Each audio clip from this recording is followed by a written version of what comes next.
Prendre des décisions sur le lieu où vivre pendant la vieillesse n'est pas facile. À mesure que nous vieillissons, ce qui semblait évident devient flou, et soudain, nous nous retrouvons à une croisée des chemins que nous n'aurions jamais imaginé devoir affronter. Devriez-vous rester dans votre maison, emménager avec vos enfants, ou choisir une option plus indépendante? Que se passe-t-il si vous perdez votre partenaire et que vous vous retrouvez confronté à la solitude? Dans cette vidéo, je vais vous guider à travers 9 leçons inestimables, inspirées par la sagesse des grands philosophes stoïciens, qui non seulement vous aideront à prendre des décisions sur votre avenir, mais vous montreront également comment le faire avec sérénité, courage et sagesse. Vous découvrirez des histoires réelles, des mythes entourant le vieillissement, et comment la philosophie stoïcienne peut être votre meilleur allié à cette étape de votre vie. Il ne s'agit pas seulement de décider où vivre, mais de savoir comment vivre pleinement et avec un but. Avant de plonger dans ces leçons cruciales, assurez-vous de vous abonner pour ne manquer aucune vidéo qui vous aidera à relever les défis de la vie avec clarté et force. Commençons. 1. La décision qui changera votre vie pendant la vieillesse. Imaginez un instant que vous emménagez chez vos enfants. Au début, l'idée semble idéale. Proximité familiale, soutien constant, opportunité de passer plus de temps avec eux et avec vos petits-enfants. Mais est-ce réellement aussi parfait que cela en a l'air? L'histoire de nombreuses familles montre que ce rêve peut devenir un défi. Une famille que je connais pensait que vivre ensemble serait la solution parfaite. Les parents, déjà âgés, ont emménagé chez l'un de leurs enfants. Au début, tout fonctionnait bien. Ils partageaient des repas, discutaient en fin de journée, et cela semblait une opportunité pour se reconnecter. Cependant, avec le temps, les différences ont commencé à se faire sentir. Générations distinctes, coutumes différentes. Les parents, avec leur routine plus tranquille, souhaitaient des repas familiaux chaque soir, mais leur enfant et son épouse, absorbés par leurs carrières exigeantes, ne pouvaient pas répondre à cette attente. Les tensions ont commencé à croître, et lorsque le premier petit enfant est arrivé, les divergences sur l'éducation sont devenues évidentes. Les grands-parents faisaient confiance à des méthodes traditionnelles, tandis que les parents préféraient une approche plus moderne. Ce qui avait commencé avec de bonnes intentions s'est rapidement transformé en source de stress. La philosophie stoïcienne nous rappelle que parfois, nos désirs peuvent entrer en conflit avec la réalité. Ne cherche pas que les choses se passent comme tu le veux, mais souhaite qu'elles arrivent comme elles arrivent, disait Épictète. Et c'est l'un de ces cas.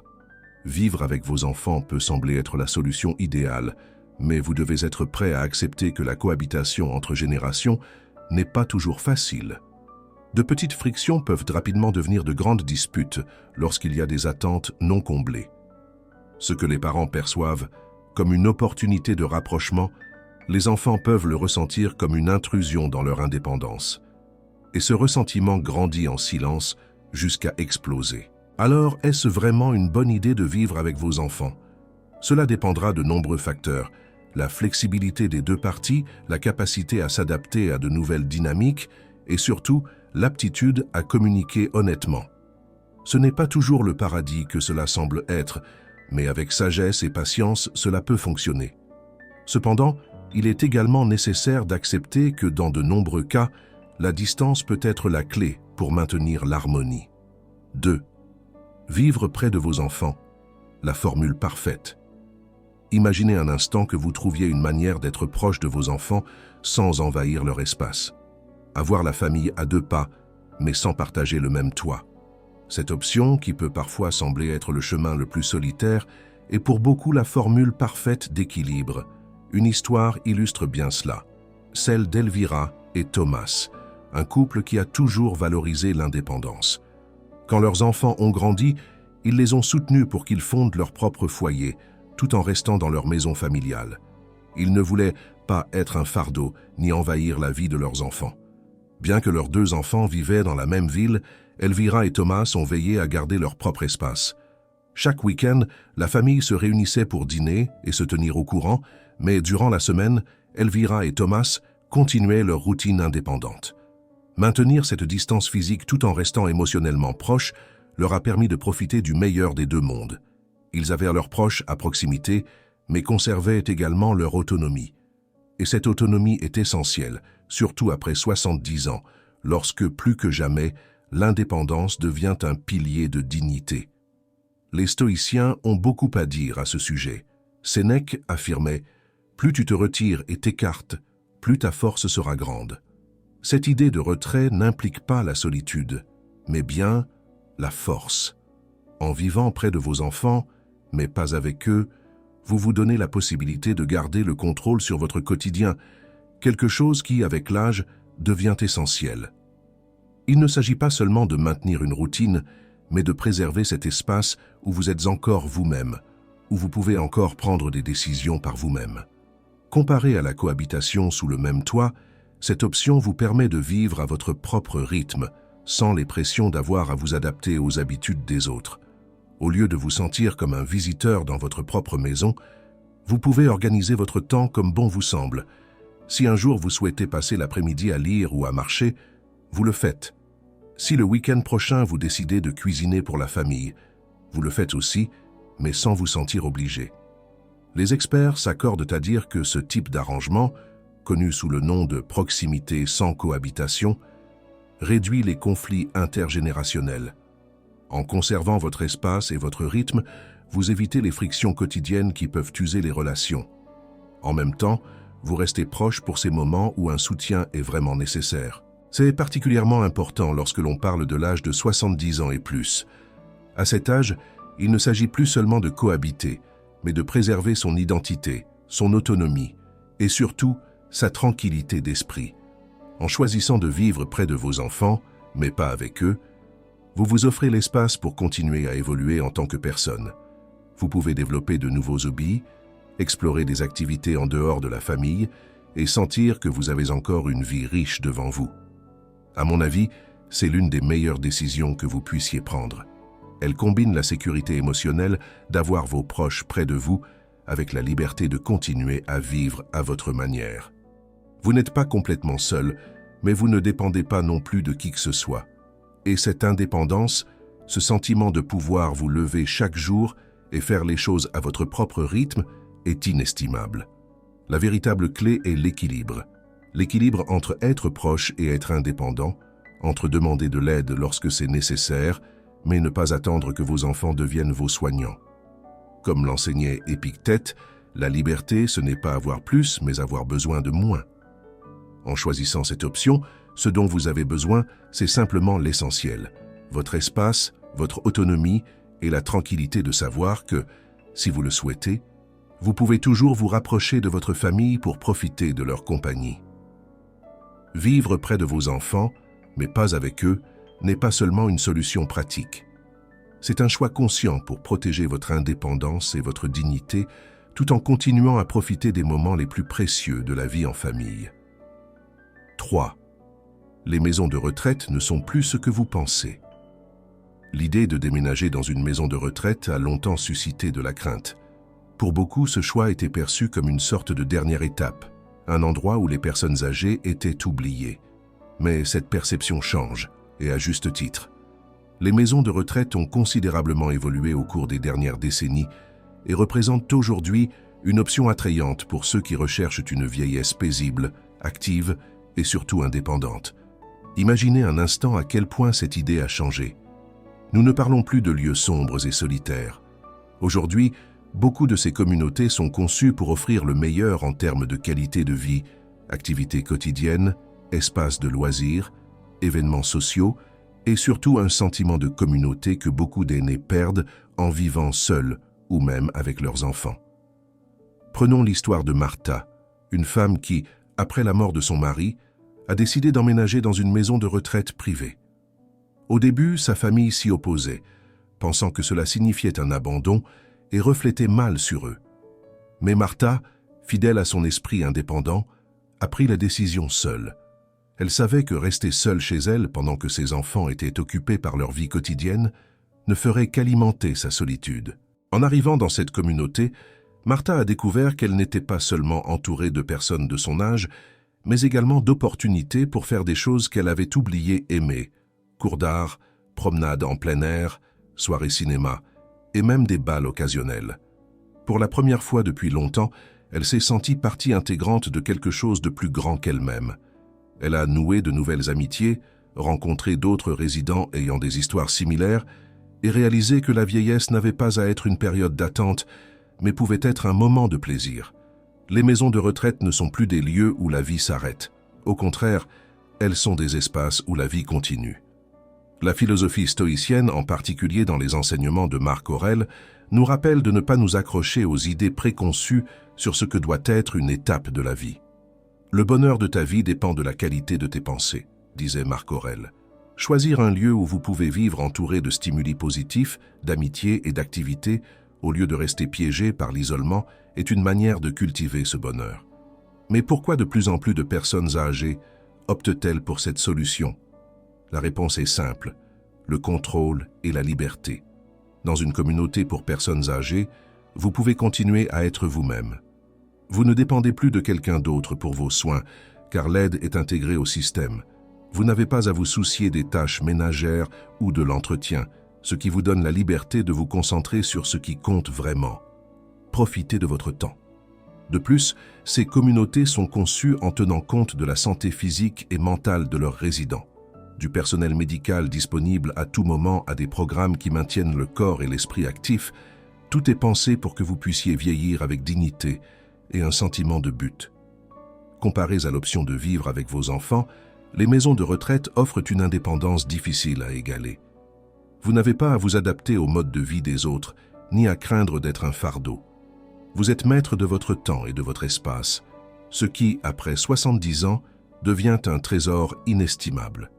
Et bien que certains stigmates culturels sur ces lieux persistent, de plus en plus de gens se rendent compte qu'il s'agit d'une option viable et, dans bien des cas, souhaitable. Il ne s'agit pas de renoncer à la famille ou de se distancer des êtres chers, mais de trouver un espace où vous pouvez être vous-même, sans pression ni attente. La vie en communauté vous permet de profiter de la compagnie, de l'activité et de la sécurité, mais sans l'impression d'envahir l'espace de quelqu'un ni d'être une charge pour vos enfants.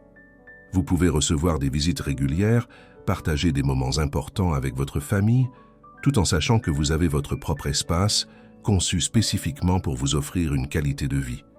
D'un point de vue stoïcien, la vie en maison de retraite est une opportunité d'appliquer un principe fondamental, vivre dans le présent et profiter de chaque jour. La vie est trop courte et angoissée pour la gaspiller avec des fantômes du passé ou des soucis futurs, disait Sénèque. Et quelle meilleure façon de vivre dans le présent que dans un environnement qui vous offre tout ce dont vous avez besoin pour continuer à profiter, grandir et partager. Les maisons de retraite ne sont plus ce qu'elles étaient. Aujourd'hui, elles représentent une seconde chance pour ceux qui veulent vieillir avec grâce, avec un but et surtout avec liberté. Alors, si un jour vous êtes confronté à cette option, ne la voyez pas comme une renonciation, mais comme une nouvelle façon d'embrasser la vie. 4. Brisez les mythes de la vieillesse et soyez libre. La vieillesse apporte avec elle une multitude de stéréotypes qui, depuis longtemps, nous font croire qu'elle est synonyme de déclin, de solitude et de perte de liberté. L'image perpétuée est celle d'une personne âgée qui, une fois passé un certain âge, se contente simplement d'attendre que le temps passe. Mais cela ne pourrait pas être plus éloigné de la vérité. En réalité, pour beaucoup, la vieillesse est une renaissance, une opportunité d'atteindre une sagesse profonde et d'accomplir des choses qui semblaient inaccessibles dans la jeunesse. Il existe une phrase de Sénèque qui résonne ici, « Tant que tu vis, continue d'apprendre à vivre ». C'est ce que beaucoup de grands penseurs et créateurs ont fait. Ils ne se sont pas arrêtés en vieillissant, mais ont utilisé ces années pour laisser leur plus grande empreinte sur le monde. Prenons Sénèque lui-même. C'est dans sa vieillesse qu'il a écrit certaines de ses œuvres les plus importantes. Ce fut à la fin de sa vie qu'il a produit les textes qui continuent d'inspirer des millions de personnes, où il a exposé clairement sa philosophie sur la vie, la mort, l'adversité et la vertu. Au lieu de voir la vieillesse comme une période de déclin, Sénèque l'a exploitée comme un moment de réflexion et de création profonde. L'idée selon laquelle vieillir signifie perdre sa liberté ou son bonheur est un mythe qu'il faut déconstruire. Pourquoi ? Parce que certains des plus grands accomplissements de l'histoire ont été réalisés précisément dans la troisième phase de la vie. Michel-Ange, le génie derrière la chapelle Sixtine, a continué à sculpter et peindre jusqu'à ses 80 ans. Son dernier projet monumental, la Pietà Rondanini, a été réalisé après ses 70 ans. Il ne s'est pas retiré ni contenté de ses réalisations passées. Pour lui, comme pour beaucoup, la vieillesse était simplement une autre étape pour continuer à créer. Et que dire de Socrate, qui, dans sa vieillesse, parcourait encore les rues d'Athènes, incitant jeunes et vieux à penser de manière critique. Condamné à mort à 70 ans, son legs, la méthode socratique, continue de vivre, nous rappelant que la quête de connaissance n'a pas de date de péremption. Ces exemples ne sont pas des exceptions, mais la preuve que la vieillesse est une période puissante de la vie, une opportunité pour concentrer votre énergie sur ce qui compte vraiment. À mesure que le bruit de la jeunesse s'atténue, il reste plus de place pour la réflexion, la créativité, et pour bâtir un héritage qui résonne vraiment. Le mythe selon lequel vous perdrez votre liberté ou votre bonheur en vieillissant n'est qu'une barrière mentale. La liberté, dans la vieillesse, ne se mesure pas au nombre de choses que vous faites ou à votre capacité à vous déplacer, mais à votre capacité à continuer de grandir, de penser en profondeur et de profiter de la richesse de vos expériences. Et cette liberté, si vous y réfléchissez bien, grandit avec les années, car vous vous libérez des attentes extérieures et apprenez à valoriser ce qui compte réellement. Comme Sénèque le savait bien, le passage du temps n'est pas un ennemi, mais un allié, si nous l'utilisons à bon escient. Ce n'est pas que nous avons peu de temps, mais que nous en perdons beaucoup, disait-il. Combien de fois, dans la jeunesse, nous laissons-nous distraire par des choses qui, au final, n'ont pas d'importance? La vieillesse nous donne l'opportunité de concentrer nos efforts sur ce qui enrichit véritablement la vie, les relations, la sagesse, la tranquillité d'esprit. Aujourd'hui, les mythes sur la vieillesse continuent d'être remis en question. De plus en plus de personnes âgées commencent de nouveaux projets, se lancent dans des aventures et découvrent de nouvelles passions. Vivre plus longtemps ne signifie pas avoir moins de vie. En réalité, c'est tout le contraire. C'est la possibilité d'expérimenter plus, d'apprendre plus, d'aimer plus. Être âgé n'est pas la fin de quoi que ce soit. C'est simplement une nouvelle phase, une phase que de nombreux grands penseurs et créateurs ont démontré comme étant extrêmement productive. L'indépendance et le bonheur ne diminuent pas avec l'âge, mais peuvent croître si nous sommes prêts à embrasser chaque étape de la vie avec ouverture et curiosité. La clé est de changer le récit, de comprendre que la vieillesse est une opportunité merveilleuse pour acquérir sagesse et liberté, et non une période de perte. Alors, quand vous pensez à l'avenir, quand vous réfléchissez à ce que sera votre vie à mesure que vous vieillirez, souvenez-vous des paroles de Sénèque. La vie n'est pas courte, mais nous la rendons courte en nous distrayant de l'essentiel. Dans la vieillesse, vous avez l'opportunité de vous concentrer sur ce qui compte réellement, sur ce qui enrichit votre âme et vous remplit de satisfaction. L'âge ne détermine pas ce que vous pouvez accomplir. Ce qui le détermine, c'est votre état d'esprit et votre disposition à continuer d'apprendre et de vivre avec un but. 5. Comment vous préparer dès aujourd'hui à une vieillesse épanouie? La vieillesse ne devrait pas être une étape remplie d'incertitudes, mais bien souvent, elle l'est. À mesure que nous approchons de ces années, les questions sur la façon dont nous allons vivre, le type de vie que nous aurons, et si nous serons capables de subvenir à nos besoins émotionnels et financiers, deviennent de plus en plus présentes. La bonne nouvelle, c'est qu'avec une préparation adéquate, vous pouvez aborder cette étape avec un sentiment de contrôle et de confiance. D'un point de vue émotionnel, l'un des plus grands défis du vieillissement est le changement dans les dynamiques de vie. Peut-être n'aurez-vous plus la même énergie qu'avant, ou les personnes autour de vous traverseront également des transformations. La peur de la solitude, de perdre un objectif, ou même de ne plus être autosuffisant sont des préoccupations courantes. Mais comme le disait Sénèque, aucun vent n'est favorable à celui qui ne sait pas où il va. Si nous prenons l'initiative maintenant, nous pouvons construire une base solide qui nous permettra de faire face à ces défis avec sérénité. La première clé pour vous préparer émotionnellement est de travailler dès maintenant sur votre résilience. Cela signifie apprendre à s'adapter aux changements et accepter les transitions qui viennent inévitablement avec le passage des années. La vieillesse n'est pas un ennemi, mais une phase différente de la vie, qui peut vous apporter beaucoup de paix si vous êtes prêt à la voir comme une opportunité. Tout comme vous entraînez votre corps, il est important de préparer votre esprit à accepter l'inévitable et à maintenir un équilibre face à l'imprévu. Un autre élément fondamental est de maintenir vos relations proches. Avec l'âge, les cercles sociaux ont tendance à se resserrer, que ce soit parce que les gens déménagent ou que la vie emprunte des chemins différents. Cultiver des amitiés, maintenir le contact avec votre famille et rester ouvert à faire de nouvelles rencontres est crucial pour éviter l'isolement. Selon les experts, les personnes qui réussissent à conserver un réseau social solide jouissent d'une meilleure qualité de vie et rencontrent moins de difficultés émotionnelles. Mais tout aussi importante que la préparation émotionnelle est la préparation financière. Beaucoup des craintes liées à la vieillesse se concentrent sur la peur de manquer de ressources. Aurais-je assez pour maintenir mon style de vie? Comment m'assurer de ne pas devenir un fardeau pour ma famille?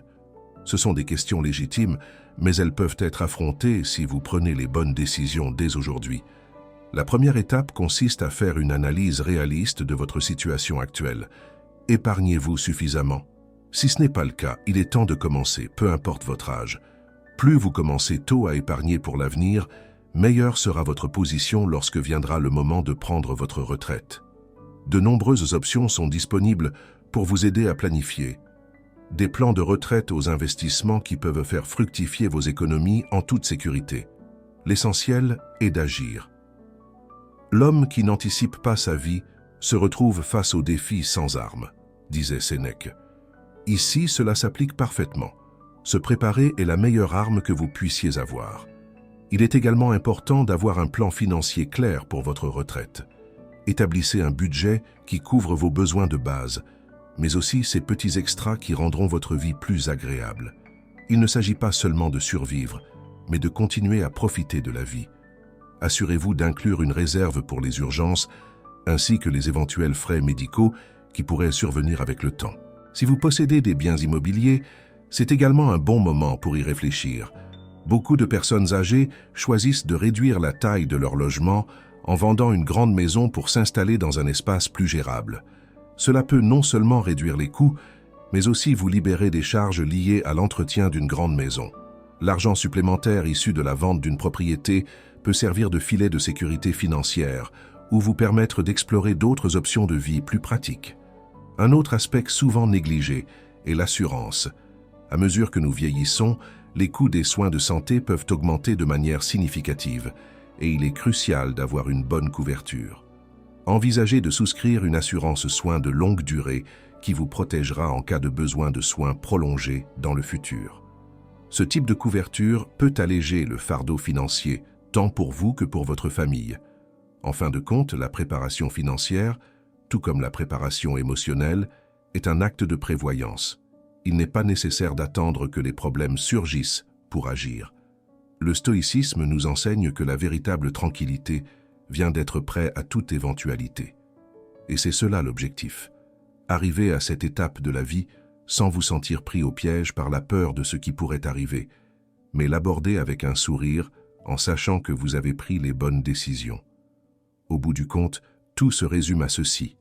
Planifiez aujourd'hui pour vivre mieux demain.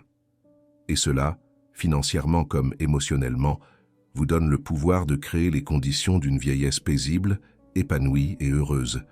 Il ne s'agit pas seulement de garantir votre stabilité, mais de construire une vie qui soit encore pleine de buts, de joie et de liberté.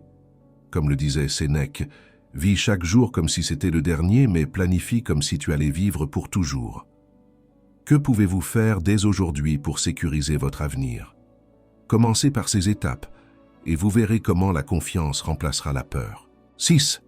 Le secret stoïcien pour vieillir avec sagesse. Affronter la vieillesse avec sagesse est l'une des plus grandes vertus que vous puissiez cultiver. Le stoïcisme nous offre une guidance claire pour y parvenir, nous permettant d'embrasser le vieillissement avec sérénité, acceptation et une paix intérieure profonde.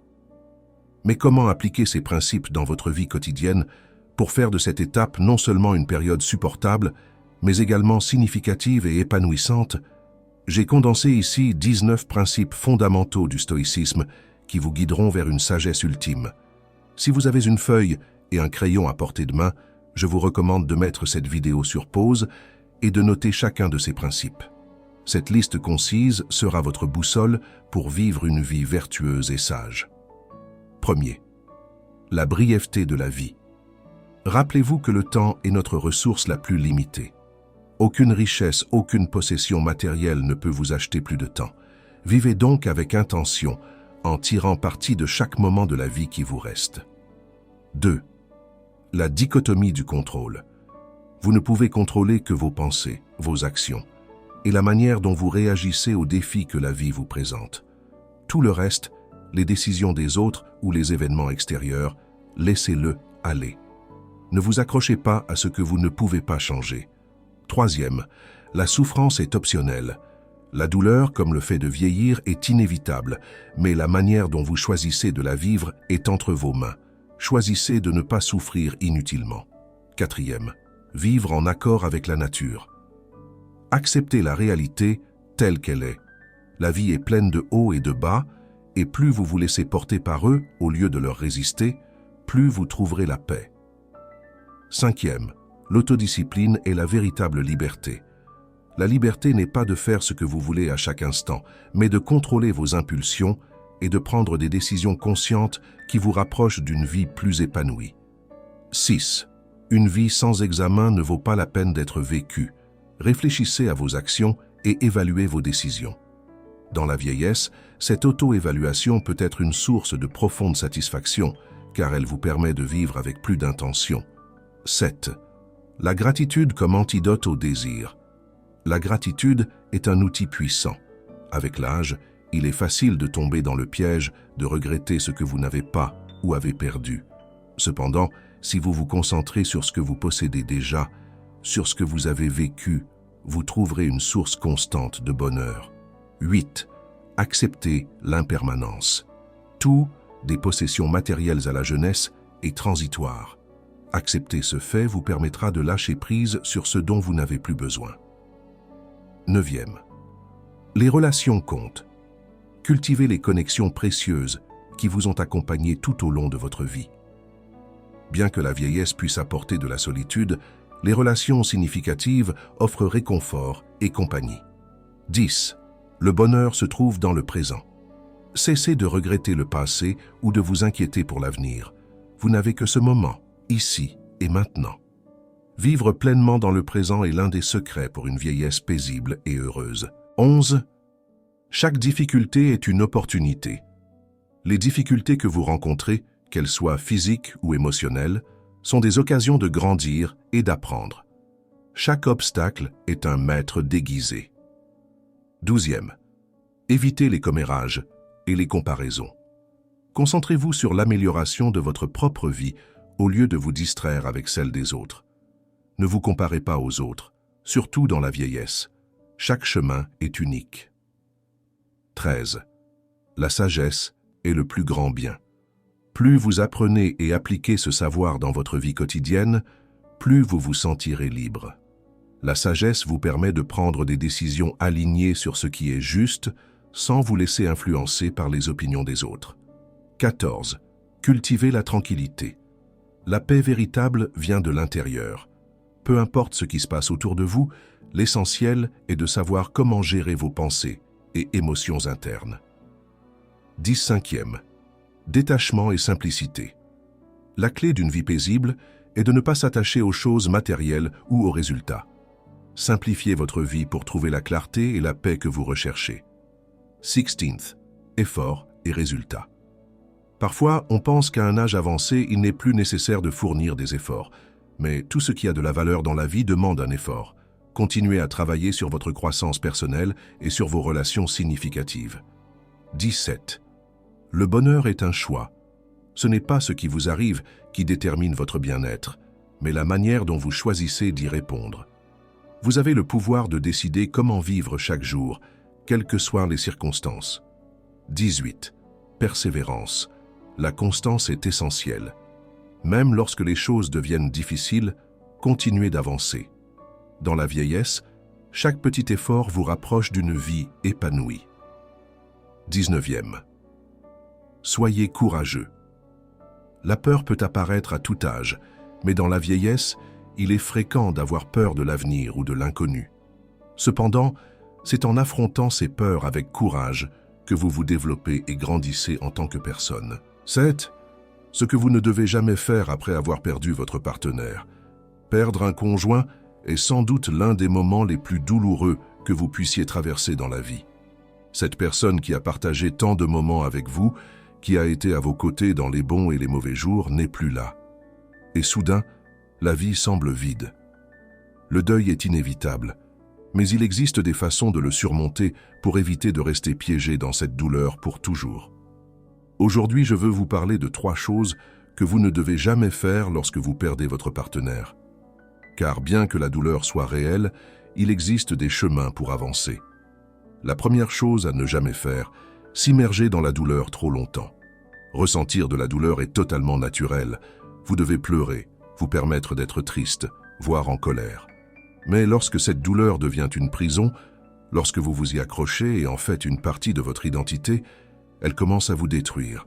Sénèque disait « La mort est une punition pour certains, un don pour d'autres et une faveur pour beaucoup. » Nous ne pouvons pas contrôler la mort, mais nous pouvons contrôler la façon dont nous choisissons de vivre après elle. S'accrocher à la douleur trop longtemps ne vous empêche pas seulement de guérir, mais déshonore également la mémoire de votre être cher. Il voudrait que vous continuiez à avancer, que vous trouviez la joie et un sens, même s'ils ne sont plus à vos côtés. La deuxième chose à éviter, dépendre excessivement de vos enfants. Il est naturel de chercher le soutien de la famille en période de deuil. Vos enfants seront là pour vous, et cette proximité peut être un réconfort inestimable. Mais dépendre complètement d'eux, émotionnellement ou physiquement, peut devenir un fardeau pour eux. Et plus important encore, cela peut vous priver de l'opportunité de redécouvrir votre propre indépendance. Le stoïcisme nous enseigne l'importance de l'autosuffisance. Épictète disait « Personne n'est libre s'il n'est pas maître de lui-même ». C'est le moment de trouver de nouvelles façons de vivre, d'explorer qui vous êtes sans l'autre personne. Maintenez la proximité avec vos enfants, mais ne laissez pas cette proximité être le seul pilier de votre vie. Enfin, ne prenez jamais de décision hâtive sur votre avenir ou votre vie personnelle. Lorsque vous perdez quelqu'un, il est facile de sentir que la vie a perdu son sens. Et dans ce chaos émotionnel, vous pourriez être tenté de faire des changements radicaux. Peut-être envisagez-vous de déménager, de vendre votre maison, ou même d'entamer de nouvelles relations trop rapidement. Mais ce n'est pas le moment pour des décisions impulsives. Le deuil peut obscurcir votre jugement. Au lieu d'agir sous l'impulsion, prenez le temps de réfléchir à ce qui s'est passé. Cherchez les conseils de personnes de confiance et souvenez-vous que la patience dans les moments de changement est une vertu. Marc Aurèle disait « Le temps est une sorte de rivière d'événements et un courant puissant en entraîne un et un autre. Ne vous laissez pas emporter par ce courant de décisions précipitées. Laissez la calme revenir avant de faire de grands pas. Affronter la perte d'un conjoint est un processus qui prendra du temps. Et il n'existe pas une seule manière de le vivre. Cependant, si vous évitez ces 3 pièges, vous immerger dans la douleur trop longtemps, dépendre trop des autres et prendre des décisions hâtives, vous vous donnerez la chance de trouver la paix et peu à peu de reconstruire votre vie. Rappelez-vous que ce n'est pas la fin. C'est un nouveau chapitre, un moment pour honorer votre partenaire en vivant de la meilleure manière possible, en trouvant des forces que vous ignoriez posséder. En le faisant, vous découvrirez que la douleur ne définit pas votre vie. C'est vous qui la définissez. 8. Refaire sa vie à un âge avancé. Réfléchissez bien avant de franchir le pas. Après la perte d'un compagnon de vie, il est naturel de se demander s'il vaut la peine de se remarier.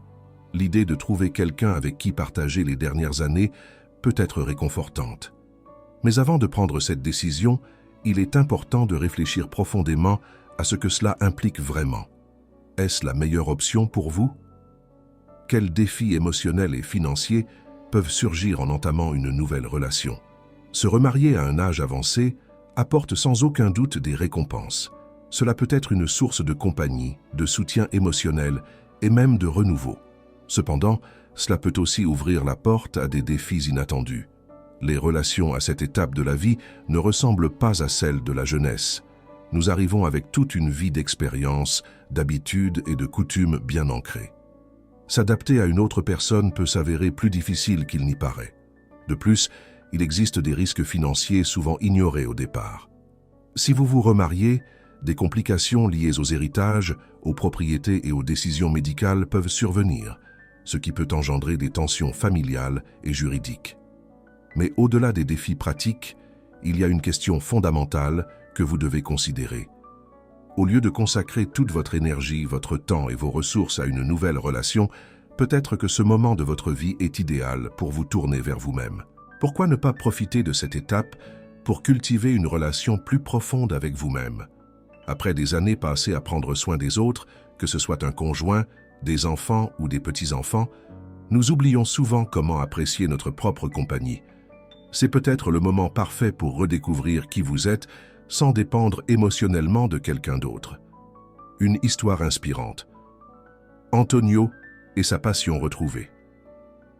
Mon vieil ami Antonio, à l'âge de 70 ans, a décidé qu'il était temps de renouer avec une passion qu'il avait toujours eue, mais qu'il n'avait jamais pleinement explorée, la peinture. Pendant des années, il avait travaillé dans un autre domaine, pris par les responsabilités de la vie. Mais dans sa vieillesse, il a senti qu'il était temps de donner une place à cette passion qui lui avait toujours rempli l'âme. Il a donc acheté un set de peinture et a commencé à créer de nouveau. Jour après jour, Antonio s'asseyait devant ses toiles, se perdant dans les couleurs et les formes, savourant chaque coup de pinceau comme si le temps s'était arrêté. Ce qui avait commencé comme un simple passe-temps a rapidement attiré l'attention de sa famille, en particulier de ses petits-enfants, qui ont découvert son talent caché. L'un de ses petits-enfants, expert en réseaux sociaux, a commencé à partager les œuvres d'Antonio en ligne. Ce qui s'est passé ensuite a surpris tout le monde, Antonio y compris. Des gens ont commencé à s'intéresser à ses peintures, à lui laisser des commentaires admiratifs, et certains ont même proposé de les acheter. Mais Antonio, avec un sourire paisible, m'a confié un jour « Je ne le fais pas pour l'argent. Je le fais parce que cela m'apaise, parce que cela me rend heureux. Chaque coup de pinceau me connecte à moi-même d'une manière que je n'avais jamais expérimentée auparavant. » Aujourd'hui, Antonio continue de peindre chaque jour. Son art est apprécié et reconnu par beaucoup, mais le plus important est qu'il est plus heureux que jamais. Il a trouvé une source de joie en lui-même, une activité qui non seulement lui donne un but, mais lui procure une paix intérieure incomparable. En investissant son temps et son énergie dans ce qu'il aime vraiment, Antonio a créé une vie pleine et satisfaisante, sans avoir besoin de chercher chez une autre personne ce qui était déjà en lui. Cette histoire est un rappel que, plutôt que de chercher à l'extérieur ce qui pourrait vous manquer à l'intérieur, il est parfois préférable de renouer avec vous-même. Vous pourriez découvrir que la compagnie la plus précieuse que vous puissiez avoir, c'est la vôtre. Au lieu de vous concentrer sur une nouvelle relation, vous pourriez consacrer ce temps à apprécier les petites choses qui vous rendent heureux, que ce soit la peinture, la musique, la lecture, ou simplement passer du temps avec vos petits-enfants et partager des moments précieux avec votre famille. Alors, avant de décider de vous remarier, posez-vous cette question, est-ce vraiment ce dont vous avez besoin? Ou peut-être est-ce le moment d'embrasser la liberté, la paix et la satisfaction que vous pouvez trouver en cultivant une relation profonde avec vous-même? La vieillesse est une phase de la vie où vous pouvez profiter, grandir et découvrir de nouvelles facettes de vous-même, sans les complications que peut parfois apporter une nouvelle relation. 9. Vivre seul et être heureux, c'est possible. Vivre seul à un âge avancé ne signifie pas être seul. En réalité, cela peut devenir l'une des étapes les plus riches et significatives de votre vie si vous prenez les bonnes décisions et planifiez avec soin. Au cours de cette vidéo, nous avons exploré certains des piliers essentiels qui peuvent vous guider vers une vieillesse pleine, indépendante et surtout heureuse. La première chose à retenir est l'importance de la planification financière. Comme nous l'avons vu dans les chapitres précédents, vous assurer que vous disposez des ressources adéquates pour maintenir votre style de vie est fondamental. Il ne s'agit pas seulement d'épargner, mais de gérer vos finances intelligemment. Envisagez des assurances médicales, un fonds d'urgence et ajustez vos dépenses à vos nouveaux besoins. Cela vous donnera la tranquillité d'esprit de savoir que vous êtes préparé à toute éventualité. Mais l'indépendance ne se limite pas aux finances. Elle concerne aussi le soin de votre santé physique et émotionnelle. À ce stade de la vie, votre bien-être est plus important que jamais. Maintenez une activité physique adaptée à votre âge. Adoptez une alimentation saine et faites des examens médicaux réguliers. Prendre soin de votre corps vous permettra de continuer à profiter de la liberté que vous avez construite tout au long de votre vie. Nous avons également parlé de l'importance des connexions sociales. Vivre seul ne signifie pas être isolé. Comme nous l'avons vu, les relations avec vos amis, votre famille et les nouvelles personnes que vous rencontrez à travers des activités qui vous plaisent sont essentielles pour maintenir votre esprit vivant et actif. Consacrer du temps à ces connexions humaines vous permettra de trouver un soutien, une compagnie et un réseau toujours présent lorsque vous en aurez besoin. Au lieu de vous concentrer sur ce que vous pourriez avoir perdu avec les années, concentrez-vous sur ce que vous pouvez gagner.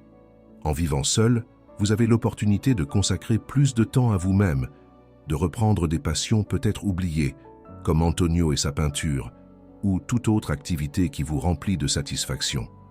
Investir en vous-même est la meilleure décision que vous puissiez prendre. En arrivant à la fin de cette vidéo, je veux vous laisser avec un message important. La vieillesse n'est pas la fin, mais le début d'un nouveau chapitre de votre vie. Chaque décision que vous prenez, qu'il s'agisse de l'endroit où vivre, de la manière de prendre soin de votre santé ou de la gestion de vos finances, est une opportunité de créer une vie remplie de paix, de satisfaction et surtout de sens.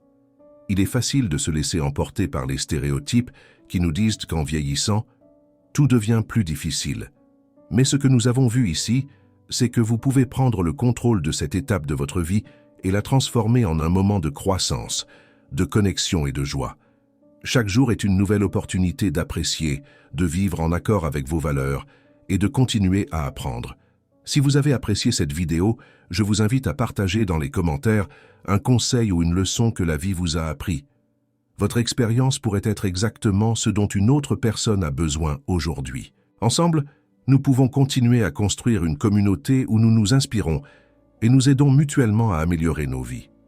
N'oubliez pas de vous abonner à la chaîne pour ne pas manquer plus de contenus qui vous aideront à relever les défis de la vie avec sagesse et force. Aimez cette vidéo et partagez-la avec vos proches. Votre soutien est ce qui nous permet de continuer à grandir en tant que communauté. À bientôt pour la prochaine vidéo. Prenez soin de vous et à très bientôt.